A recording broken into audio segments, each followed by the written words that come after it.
नमस्कार, मैं अभिनेंद्र और आपने देखना शुरू कर दिया है the print lines. Uttar Pradesh के उप मुख्यमंत्री केशव प्रसाद मौर्य ने कांग्रेस पर निशाना साधते हुए कहा कि कांग्रेस भ्रष्टाचार की जननी है। उनके नेता राहुल गांधी जिस भाषा का इस्तेमाल कर रहे हैं, इसका फैसला तो लोकसभा चुनाव में सब कुछ तय हो जाएगा। लोगों ने भ्रष्टाचार करना अपना अधिकार मान लिया है। वे केंद्रीय एजेंसियों पर आरोप लगाते रहते हैं। एजेंसियां निष्पक्ष रूप से काम कर रही हैं। अरविंद केजरीवाल को 9 समन दिए गए, लेकिन वह सत्ता में घमंड में रहें। अगर ईडी गलत है तो उन्हें अदालत जाना चाहिए। लोकतंत्र को खत्म करना चाहिए। देखिए, मैं कांग्रेस को कहता हूं कि कांग्रेस भ्रष्टाचार की अम्मा है। केजरीवाल जी की हालत यह थी कि चोरी और सीनाजोरी।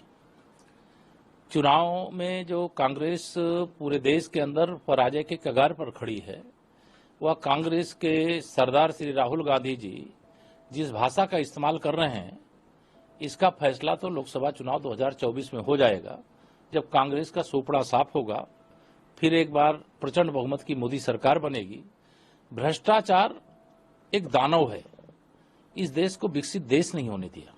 भ्रष्टाचार इस देश के युवाओं के भविष्य के साथ खिलवाड़ किया। इस भ्रष्टाचार ने जैसे एक शिष्टाचार का रूप धारण कर लिया कि जैसे पैसा लेकर के कोई काम करना या सत्ता में रह करके रिश्वतखोरी करना अधिकार लोगों ने समझ लिया था।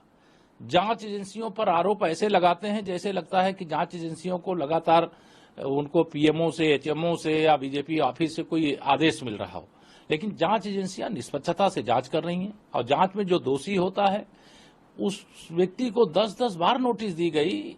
ये सत्ता का अहंकार तो श्री अरविंद केजरीवाल जी को था कि अगर नोटिस दी गई तो जाके जवाब दे दो, और अगर ईडी गलत है तो न्यायालय में जाओ। अगर आपको न्यायालय से भी रिलीफ नहीं मिल रही है, उसके बाद ईडी पर दोष लगाओगे। चुनाव हार जाओगे तो चुनाव आयोग पर आरोप लगाओगे, ईवीएम पे आरोप लगाओगे।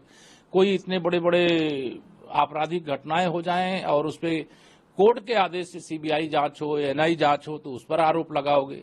सेना पराक्रम दिखाए, एयर स्ट्राइक करे, सर्जिकल स्ट्राइक करे, तो उस पर सवाल उठाओगे। कैसे चलेगा जी?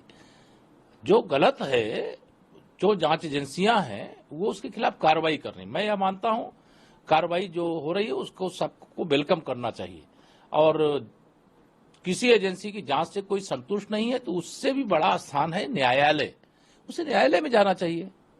ये आरोप लगाने से उनको कुछ नहीं हासिल होगा। कांग्रेस मुक्त भारत होने जा रहा है, भ्रष्टाचार मुक्त भारत होने जा रहा है। गरीबी से 25 करोड़ लोग मुक्त हो गए हैं और देश पूरी तरह से गरीबी मुक्त होने जा रहा है। देश की